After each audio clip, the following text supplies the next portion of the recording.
Related papers 71 to 74.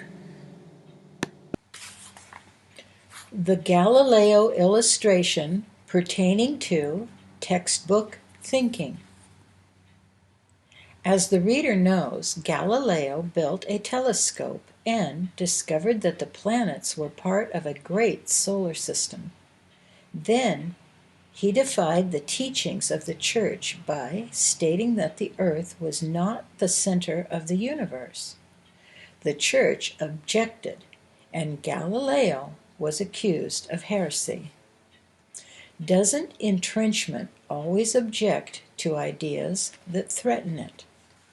Fortunately, men of vision saw the wonder of Galileo's discovery, and the story now turns to semi-fiction. A small and dedicated group evolved to study Galileo's work. They virtually worshipped the astronomer and his wonderful new vista of the night sky. Now, for the sake of an illustration, suppose Galileo had written a statement called "Science and the 10-Power Telescope with a Map to the Stars," or something like that. The new organization, dedicated to protecting and promulgating Galileo's view of things, used this book as its sacred text, a veritable holy book. Then, as Galileo's band of faithfuls wrote stories about their time with the astronomer, their body of books slowly became a new canon for the astronomers of the world. Galileo passed on. Some say he is still here in another guise. But his followers continued their veneration of the man and the truth he wrote about. As the years went by, their organization grew in influence, and the Galileans believe to this day that they have been shown the final view of the stars. But some time ago, pomp and ceremony began to take over their organization, which, though the Galileans couldn't perceive it or even admit to its presence, began to have a significance all its own, as important to them as the 10-power view of the stars. Wherever Galileans met, their ceremonies were identical. The textbook was reverently removed from its golden container. The prophet in charge stood on the right side of the podium and made certain that all words read from the new canon gave proper credit to its divine authority. The interpreter, who read from selected books of the time, stood to the left of the prophet. An order of ceremony, refined and dignified, befitting our high view of the stars, was established and enforced. Indeed, let the prophet or interpreter make a mistake in any part of the ceremony, and there was much clucking. Members could tell immediately if a Byzantine, Roman, Lutheran, or Anglican stranger was in their midst. In the early days, the followers of Galileo had been an adventurous people, but strangely, few went out to build their own telescopes and look at the stars for themselves. Instead, in a strange set of mind, peculiar to this day, the study of the textbook, day in and day out, became equivalent, in their view, to looking at the real stars in the night sky. Goodness, they memorized their testament. The story goes that in the umpteenth year of the group's existence, a young woman was inspired to build her own telescope, an act prohibited by the Manual of Organizational Procedures. Using the bottom of a broken bottle, a coat rack, and a broom handle, the young person contrived a telescope nearly 20 power and was able to see twice as much of the heavens as the old master. The lady made careful note of all she observed, and eventually wrote a book detailing her new discoveries in the night sky. Her book was entitled Beyond Galileo's View of Things. The daring astronomer expected acclaim from the members of the society. After all, Galileo himself had written that one day others would look into the great panoply of stars and see beyond his faint and feeble glimpses, as he put it. And certainly the lady astronomer had done that. But the recognition she expected never came. Instead, she was vilified, taken to task, and called disloyal for writing views of the sky not in accord with the honored 10-powered textbook. Of course, the words of my book are not in accord with Galileo's words, she objected, but my astronomy is in accord. How can a 10-powered view of things be in accord with a 20-power view, she asked. Or how can I use the old 10-power words to describe the 20-power scene? I have seen more of the heavens, just as Galileo said we would. Her protestations availed nothing. She was cast from the society as a disloyal, disobedient apostate, bent on destroying the organization dedicated to keeping the science of astronomy uncontaminated and unfettered by human hypothesis, exactly as Galileo had been cast from and destroyed by the entrenched church in his day. So it goes with organizations, virtually all of them. See how the methods have crystallized into formal ceremonies in the 1900 years of Christianity. Notice also how the ideas behind those forms have ceased to be understood altogether. Let someone go back to the original idea that stands behind the form, and he is looked at with awe. But let someone see beyond the limits of the symbolism, as with a more direct view of one's own selfhood, and he is excommunicated from all churchdom because his words are not in accord with the tradition of the established books. Now, suppose another astronomer comes along who happens also to be a radio engineer.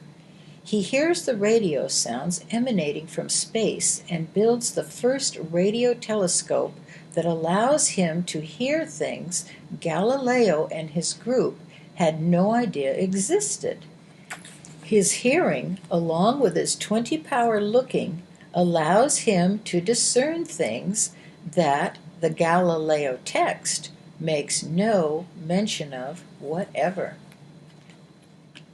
Furthermore, suppose the Galileo canon disdains all the astrological stories of the heavens and calls them heresy or heathen ideology not based on science. It can be understood that the students of this text, after many years of conditioning, still echoing some ancient Brother George's sentiments about heathen ideology, are naturally prone to condemn the new radio astronomy as more of the same old heathenism. This is precisely what loyal Christians do automatically when they turn a deaf ear to anything scientific or mystical just because there is no clear mention of it in the Holy Bible or other authorized textbooks.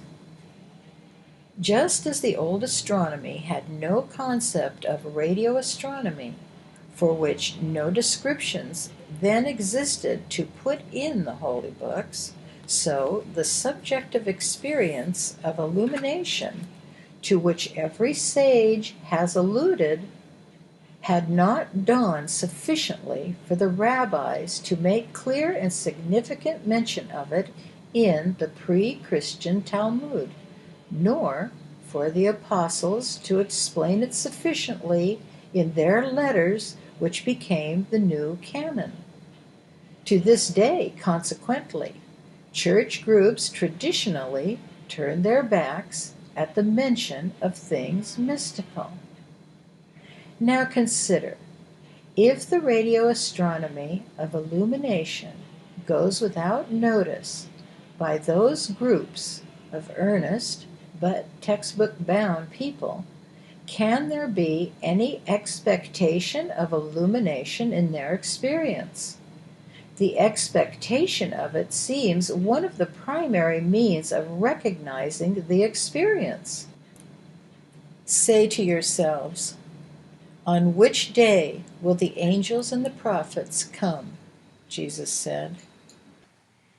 Consider further.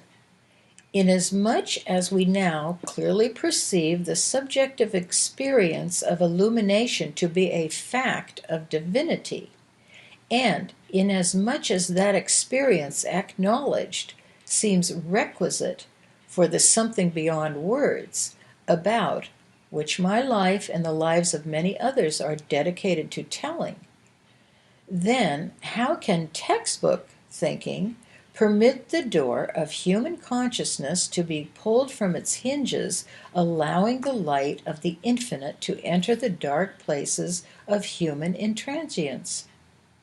Jesus came bringing the subjective message to the Jews and was cast out by the established order. Then the church, which grew from the words of Jesus, turned right around and divested itself of the subjective message as thoroughly as the Jews before them.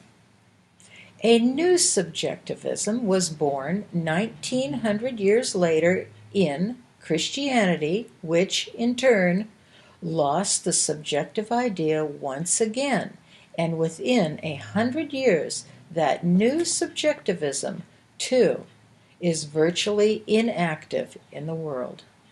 So it is, the very religious science that opened so many doors early in the century now refused to open its own doors to the ongoing new light which it first recognized.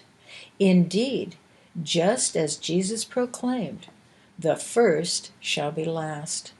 Let those stalwart groups, once so earnest and honest with their beautiful first glimmers of the morning light, re-examine themselves. This is no plea that anyone's organization be abandoned or that books be burned. It is a plea that church members of all groups everywhere reconsider what loyalty means. Loyalty to a leader's original words is not loyalty to the divine principle those words herald.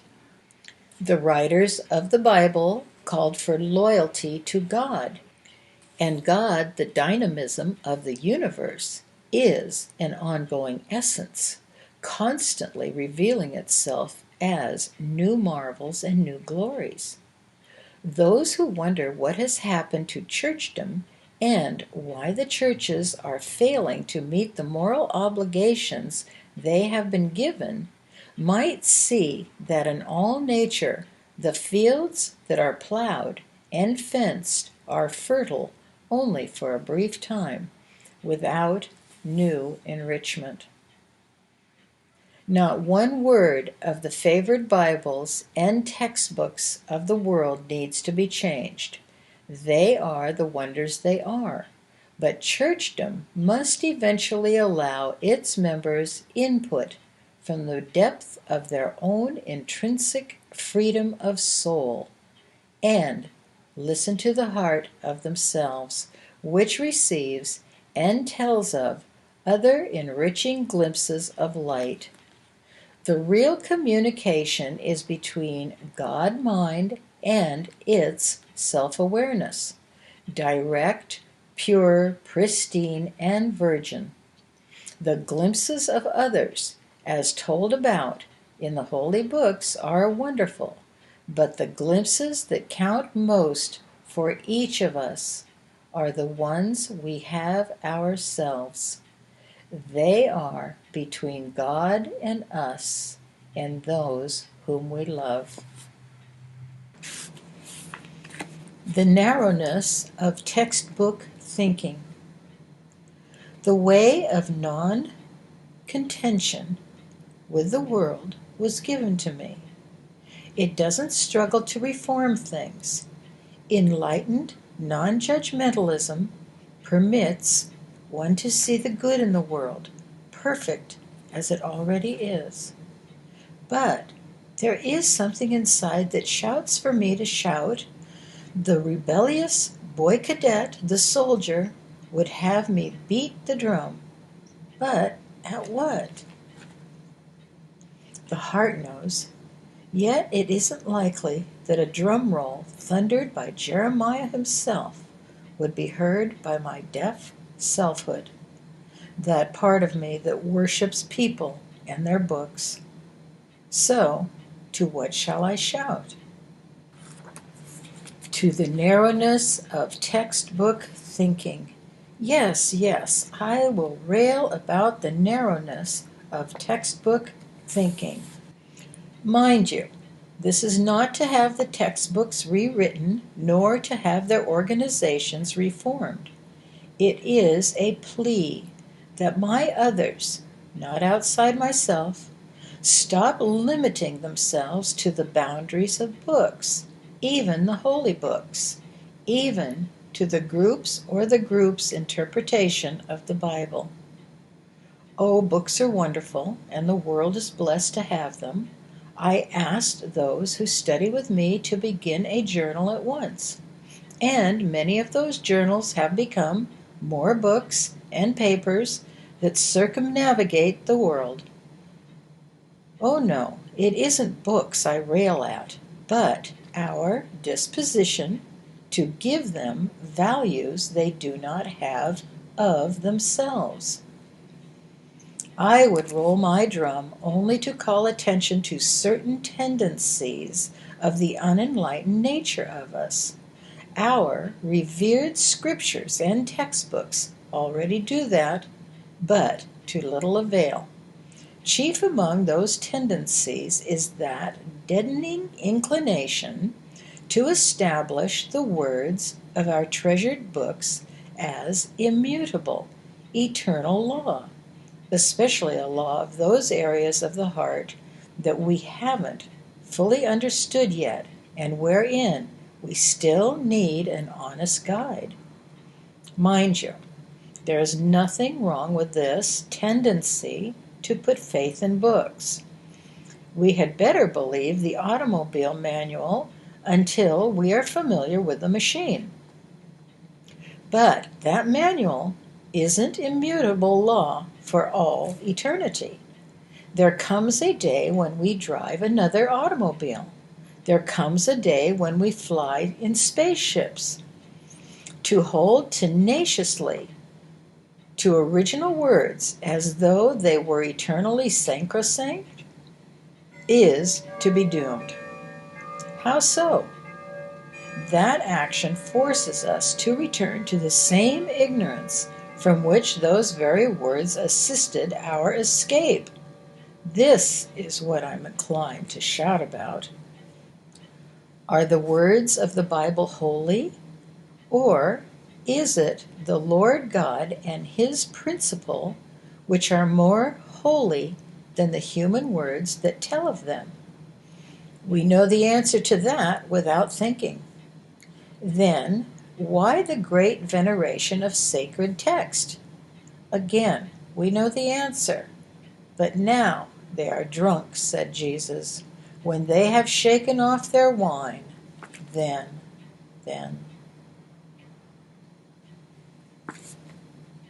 Ongoingness. There is a definite and essential ongoingness within the bedrock stability of spiritual essence. Movement within non-movement, wheels within wheels, so to speak. There is no way for the human community to view the dynamism of spirit, of the essence of Godhead, as immobile and stagnant. But the nature of the old ego man is to hang on to comfortable beliefs and familiar traditions. Spirit reveals itself as eternal newness. The textbooks sometimes speak of that newness, but textbook thinking precludes the living of newness because there are no specifics of that newness written about in the textbook.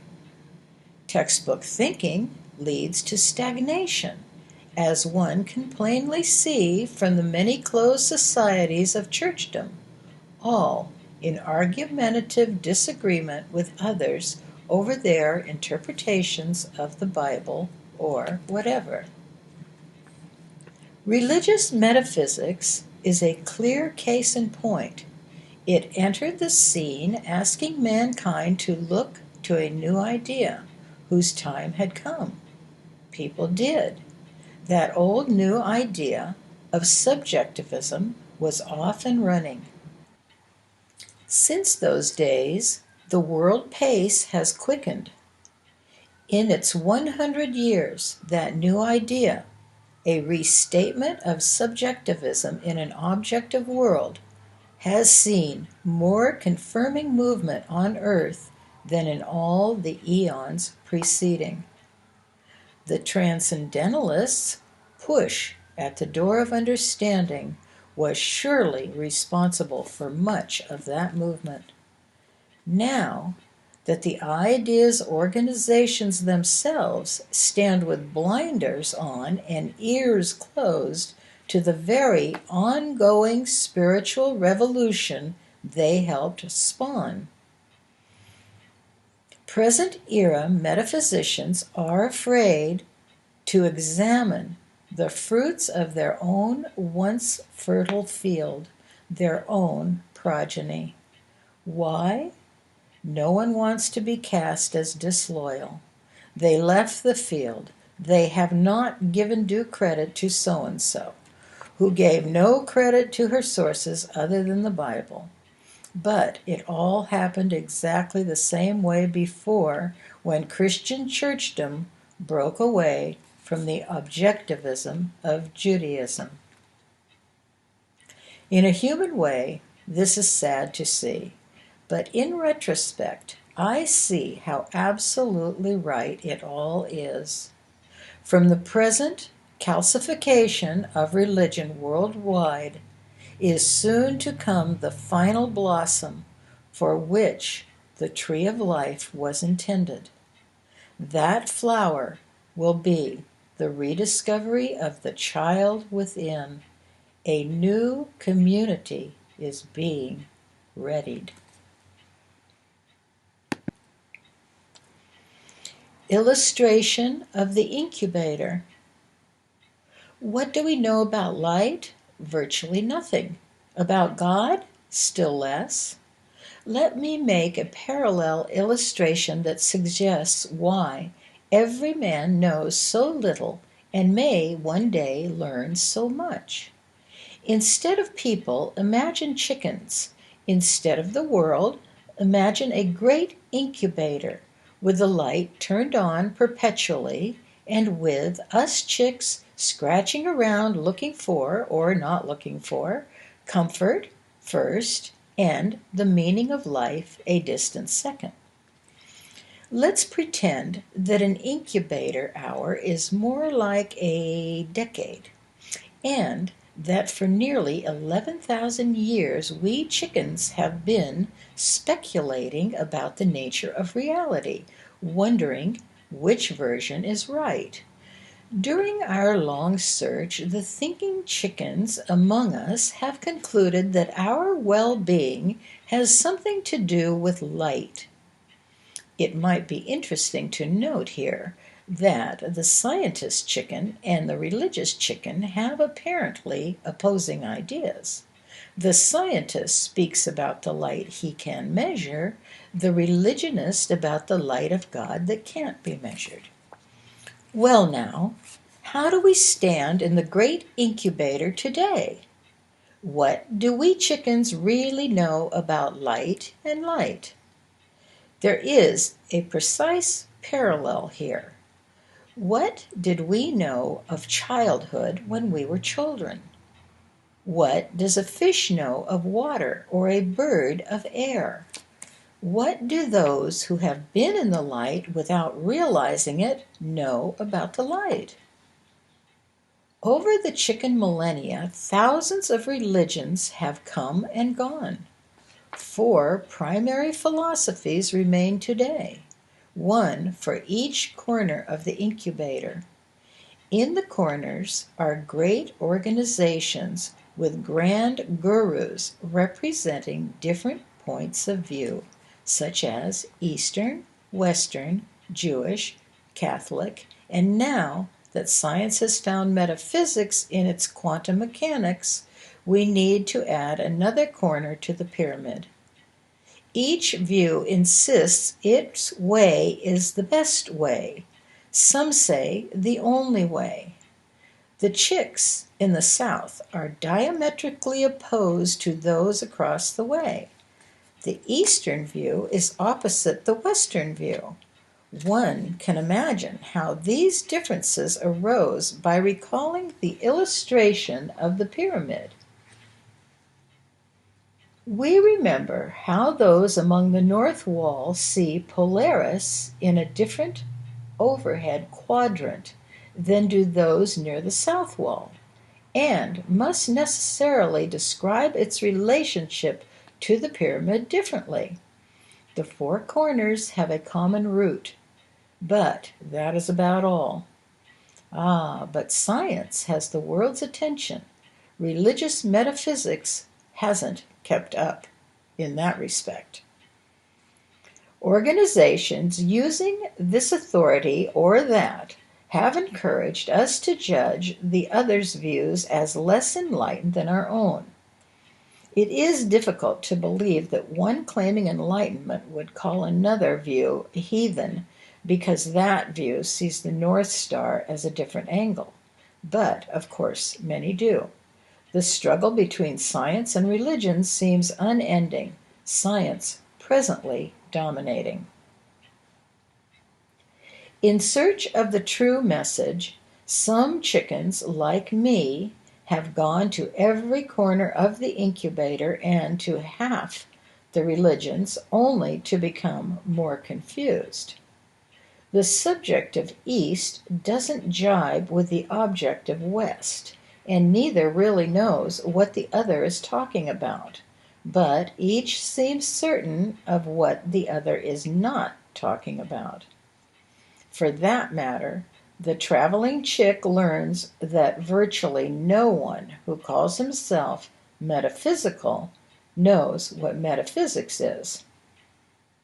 Most of us chickens have no concept about the light that warms us, much less about the light standing behind the light.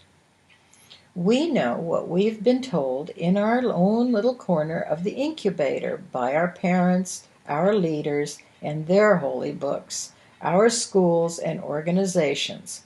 Like the chickens, most of us think primarily of our comfort, our satisfaction, and our ongoing titillation, which carefully includes the way we make a living. It is said that less than 10% of the Western world is religious, though one doesn't have to be religious to have a concern for the interests in truth. Still, fewer concern themselves with the subjective thoughts such as these. So we wonder what marvel brought the holy books into being or impels anyone to write these things to such a small audience. Yet, through the years, there have been correct words to guide us to the light within. As for the disputes about what the light of the incubator is, or what the light beyond the light is, the grand gurus learned long ago that it is infinitely better, for their own sakes, to let the chickens debate the meaning of the words in the holy books rather than delve into the nature of light. Leave theology to the theologians, they say. Debate invites schism, and schism is hurtful to the organization and its power. Reader, what do metaphysics, theology, and philosophy reveal about light? Light is, after all, one of the things so close to us we don't notice it or really know what it is. The light of life can't be seen with mortal eyes. It can't be touched. What do people really know about the light of life? Like the chickens in the incubator, almost nothing. Only that it is, and because it is, we are. One can get a powerful argument from philosophers and metaphysicians that even this much isn't certain. Yet there is an event that will surely bring every chicken to know about light immediately. When a great storm one day pulls the incubator's plug for a moment and everything goes dark, then every chicken in the place will know what light is from experiencing what light is not. In the twinkling of an eye, the apparent absence of light and the panic of that absence will bring everyone to a full consciousness of light. Even those drinking beer, flapping the levers on pinball machines, and watching their latest videos will know, from the least of them to the greatest, that light is an integral part of their well-being.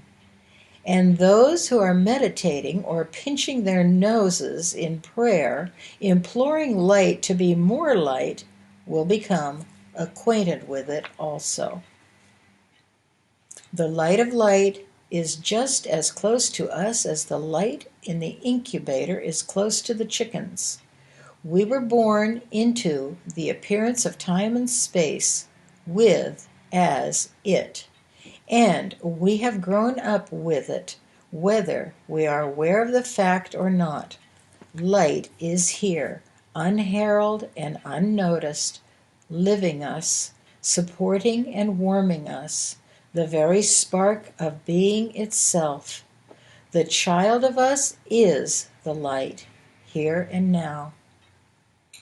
Strangely, for each of us individually and all of us collectively, life must be threatened and common disaster loom before we are willing to be earnest. The religions of the world have so cut and dried the believer's approach to theology, cosmology, cosmogony, debate, and discussion from fear of schism and disloyalty that one doesn't learn until the end of his personal affairs that the grand gurus in the corners are no longer spokesmen for anything resembling the original message, that these servants of the living word have, in the name of the printed word, dismissed the living child within themselves.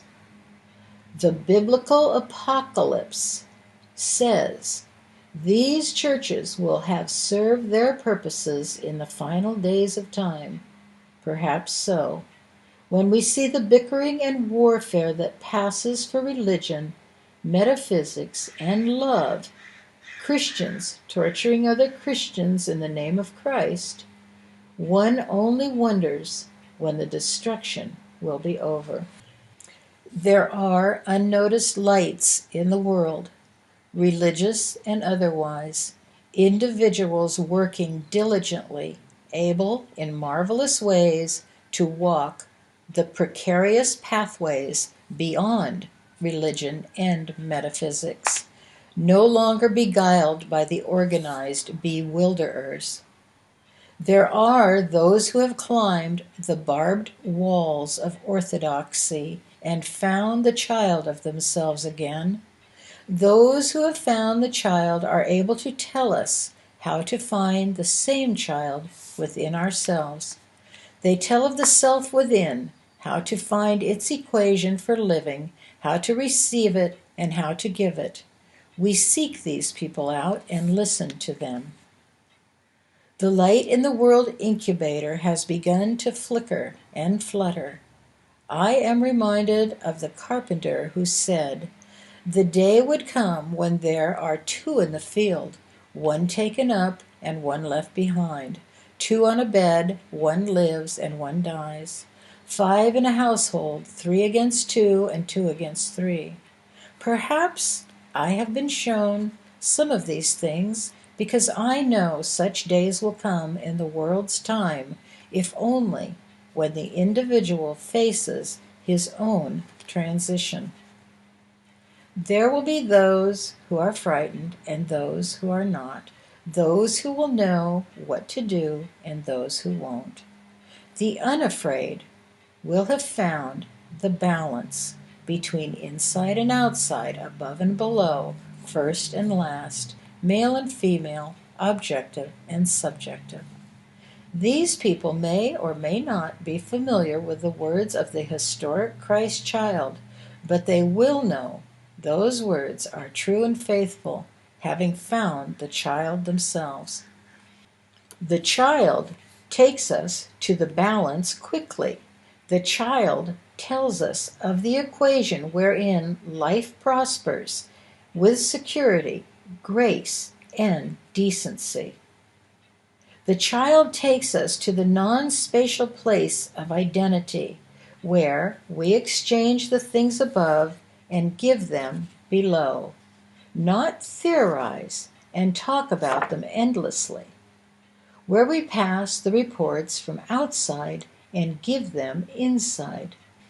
Those who stand on that high ground will be, are, the final harvest and final seed of the tree of life. What about the rest of us, William? A good question. Who are the rest of us? What happens to our friends in a dream when we awaken? They were never more than the dream itself, the powerless straw dogs about whom Lao Tse speaks. They are, until they find the subjective idea, the dead burying the dead that Jesus spoke of. It is up to us to get this one I am and its subjective world straight within ourselves. This one that reads these words gets his world straight. Then all mankind will be drawn unto me. It is said that whatever is bound on earth is bound in heaven. What is freed on earth is freed in heaven. Could it be we take our subjective world with us, forgiven or unforgiven, freed or still bound? You can't take it with you, has been the world's belief for so long. I often take my day's adventures into the dream at night. I often awaken to more clearly understand the things I've been dreaming about. Who is to say we can't leave the image of the image to return to the image? The essence of the Nag Hammadi library says exactly that. Subjectively understood, the holy books of the world say that.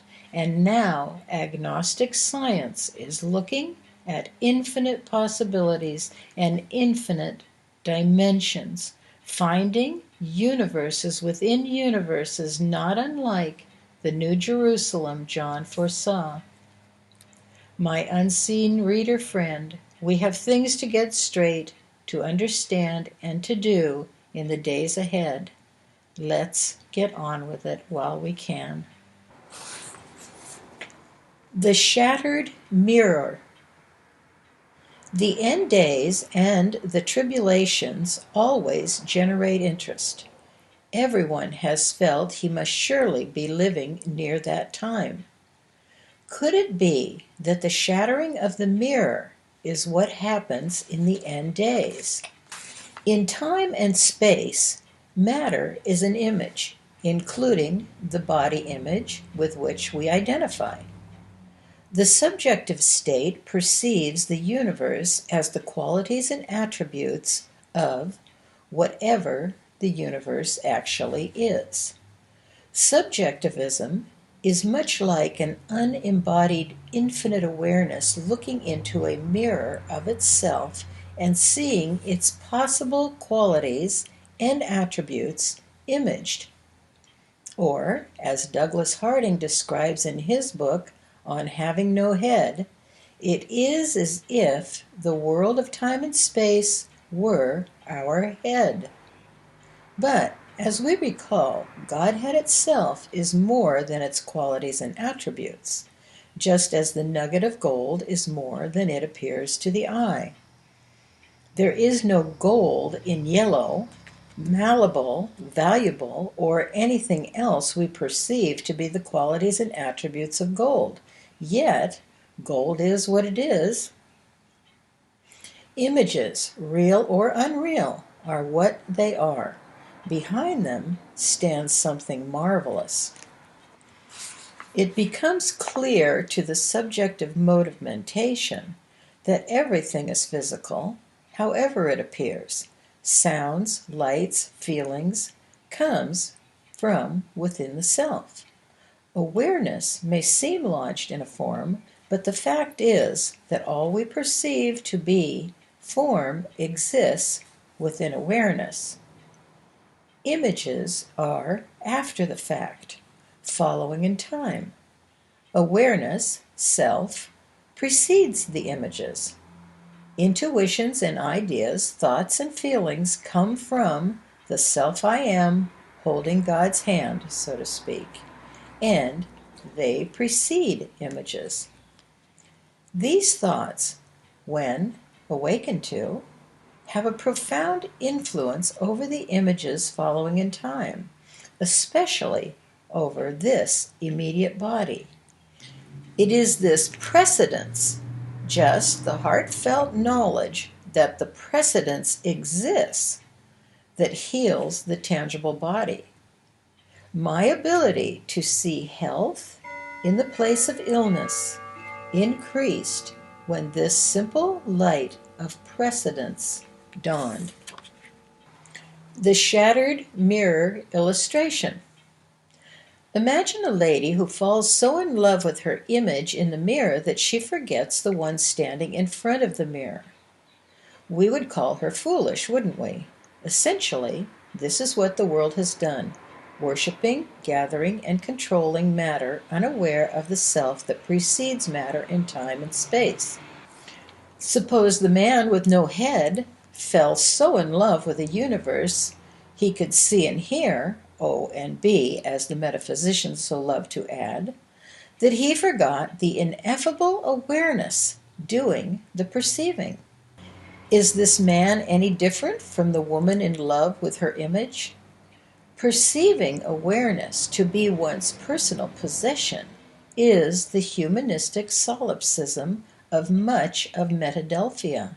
It rightly perceives everything to be within awareness, but deems my awareness in the time-space equation to be the end of the matter. The time has come for every man to turn from the mirror of matter's enchantment and find the child within. The child will tell one all he needs to know about images, the world of matter. Subjectively, one's own discovery of the child can preclude the world's confirming upheaval. Armageddon doesn't have to rattle everything. The choice is ours individually. It is following that objective-subjective battle individually, wherein the objective world is re-examined carefully through the subjective eyes, and one begins living his subjectivism objectively in the world, that we in our world find peace, dominion, the new covenant, no more teachers or temples, Messiah at hand. My reader friend, we do this individually first, then the world, following in time sequentially, is seen, confirming our discovery. This is a mystery most marvelous. This is the mystery of Messiah, who comes to deliver our subjective world from the grip of illusion. Let whoever reads these words please understand their meaning if he can. If you are to see your world improve, the improvement begins with you. I have found that despite my many human weaknesses and follies, it is possible, with God's grace, to envision and see the new heaven and earth already spread over the face of everything, and to perceive it right here in the world, no matter the human circumstance or one's personal condition. The tree of life, quantum man, is soon to bloom, shatter, and seed. The child preceded all this and will survive. Life survives. The mirror will be broken whether we are ready for awareness without an object or not. In the end of our discovery, as we scale Dashan, the mighty mountain of understanding, and finally realize that we truly do stand atop God's mountain of dominion, it becomes extremely troubling to perceive that we alone are responsible for bringing our subjective world from the wheel of rebirth in time and space. My God, how can I do that, is the question I asked in disbelief. But we are to do it, and eventually we do. This dawns on us, line upon line, precept upon precept, here a little, there a little, until finally, and after much denial and reluctance, we are convinced. Then we get busy. This book is part of my effort to do for the world as I can. You can begin where this effort ends. You are the final stage of the rocket to the star beyond stars. Our confirmation of the job finished is the reappearing of every man searching for and finding the child within himself and becoming the child in conscious fact. That one works to bring his world to what is called salvation and life more abundant.